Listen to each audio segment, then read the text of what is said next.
Good morning. You're watching NETV 24/7. I'm Divya Wadhwa. Let's get your top story, and that is regarding the fire that erupted in Kuwait, which has resulted in the death of 40 Indians out of the 49 people who have died due to that fire incident that broke out in Kuwait at about 6 o'clock local time yesterday. 50 others have been injured. This was a building housing workers in Kuwait's Mangaf city. The Ministry of External Affairs has gone on to say that the fire that started in the kitchen in the six-story building, the building had nearly about 195 people, all workers of the same company living inside. Most deaths are believed to have been caused due to smoke inhalation, which happened when the residents were asleep. Do remember this happened at about 6 o'clock in the morning, and that is when most people were asleep. Some tried to jump off the window in order to escape the smoke and the fire, but died in the process. The Prime Minister held a high-level review meeting at his residence and has announced a compensation of 2 lakh rupees for the families of those who have died, and those who have been injured will get 50,000 rupees, and the ones who have been injured have been taken to 5 different government hospitals. From what we are hearing is that the patients are believed to be stable, while the Kuwait Times has gone on to report that an inquiry has been ordered, and also arrests are being made as far as the building's owner, the janitor, as well as the owner of the company responsible for the workers is concerned. Do remember there were 195 people living in that 6-story building. कोई तकलीफ वगैरह भैया अभी आपको? तकलीफ कोई नहीं है, पहले से बेटर है। अच्छा, ठीक है, अच्छा लग रहा है। अपने घर पे बात हुई आपके? जी बात हो रही है। सब लोग ठीक है, हाँ, सबको इत्मीनान दे दिए, तसल्ली दे दिए? जी। अच्छा अच्छा। कंपनी के आदमी आए थे आपसे पूछने के लिए? हाँ, कंपनी के आदमी आते हैं। ओके, तो अपना ख्याल रखिए भाई, और कोई परेशानी की बात नहीं है। मिनिस्ट्री यहाँ पे बहुत ख्याल करती है, आप भी अपना ख्याल रखें, है ना? Thank you very much, thank you very much. आप कहाँ से? नेपाल से हैं? हाँ जी, नेपाल से हैं। कैसा लग रहा है अभी? थोड़ा अच्छा लग रहा है। अच्छा लग रहा है, कोई परेशानी नहीं, कोई परेशानी। ओके, अपने घर में बात की आपने अपनी फैमिली से? इंडिया में, बांग्लादेश में? आप कहाँ पे? आप नेपाल के हैं? नेपाल के, ये नेपाल से हैं। ये भी कंपनी में काम करते थे। ये कितने बजे हादसा हुआ था भाई? वो 4:30 बजे से। 4:30 बजे। फिर आपने कैसे बचे आप?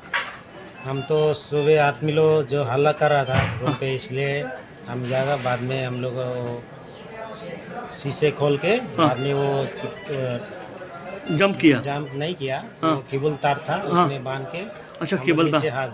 अच्छा, केबल तार से बाहर नीचे उतरे? ओहो, वो 3 आदमी जैसे उतरा उसमें। अच्छा। 4 आदमी जैसे। अच्छा अच्छा। और दूसरा रूम का आदमी इधर आके उतरा।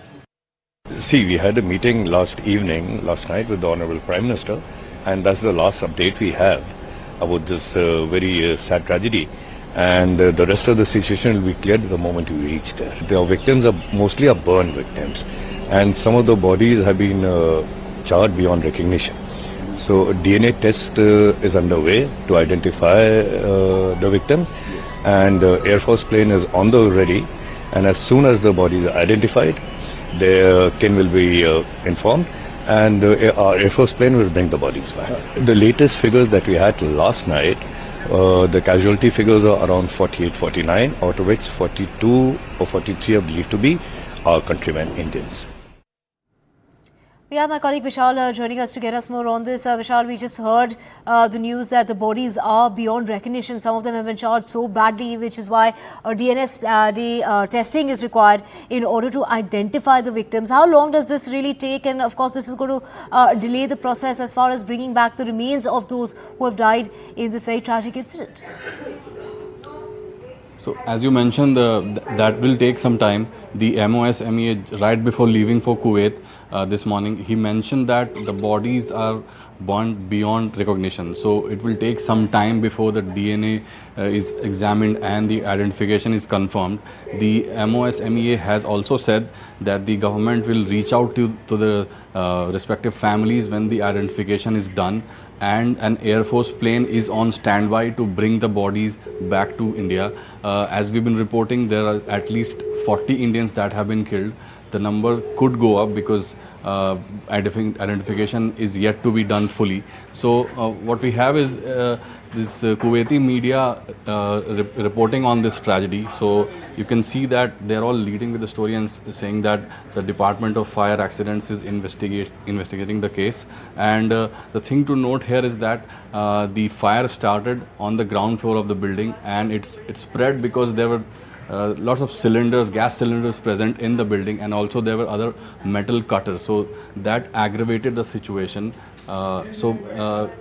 The Kuwaiti prince has also given out his statement and said that his heart goes out to all the victims and the families. So it remains to be seen what identities are there and how many totally people have been killed. Their identification needs to be confirmed. So we'll have to wait for that. As of now, the MOS MEA will be landing in Kuwait any moment. So when he lands there and speaks to the local authorities, we'll have the next updates. Right, of course, this is the worst fire that has been reported in the history when it comes to Kuwait. Take us through, the kind of assistance that is, being offered to the families back home. I mean, we do know that it's going to take a while before the remains of the victims, can make its way back as far as India is concerned. But what kind of assistance and what kind of information is being provided to the families?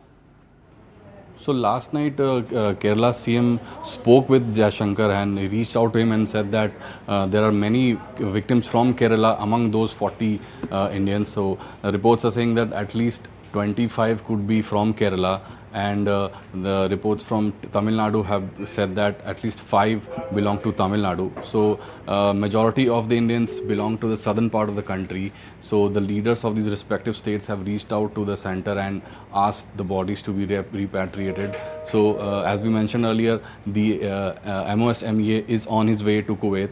He could be landing any moment, and when he speaks with the local authorities, we'll have the next line of updates. Right, we also have Sam joining us. Thank you so much, Vishal, for getting us those details. Sam, this has, of course, triggered a call for action to be taken against, real estate landlords, even company owners who violate the law of housing very large number of laborers in extremely unsafe conditions in order to cut costs. So, because, when they get these laborers into the Middle Eastern countries, what they tend to do is they tend to house many of them, pack many of them in very unsafe conditions altogether, because they have to pay for their accommodation, they have to give them salaries, they keep them working for very long number of hours as well. But it's the working conditions, and this is a prime example of that, considering that it was a 6th-floor building and there were about 195 workers who were there at the time of the incident. That's right, Divya. The living conditions of migrant workers from India in other countries, particularly in the Gulf region, has been a matter of great concern for a long time. And this tragedy has once again highlighted the plight in which they live and raises several questions in terms of the responsibility of the agents, responsibility of the employers, and the kind of unsafe conditions they live in. And many hope that this would be a kind of a flashpoint, forcing local authorities there to do a kind of an audit of all the accommodations where migrant workers are put up, and to ensure that the violation, those who violate are booked, and they put in a system to make sure the safety parameters would be complied with, to make sure the condition of these migrant workers would be safe. And the larger concern this time is, of course, the condition of these workers, because a bulk of them are believed to be from southern India, a lot of workers from both Tamil Nadu and Kerala. And just a short while ago, the Tamil Nadu minister in charge of the non-resident Tamils welfare has confirmed that they've received confirmation that 5 of these close to 40 killed Indians are from Tamil Nadu. And we expect the first list to come out any time. And authorities from Kerala who are camping in Kuwait saying the identification is a major challenge because the bodies are completely charred.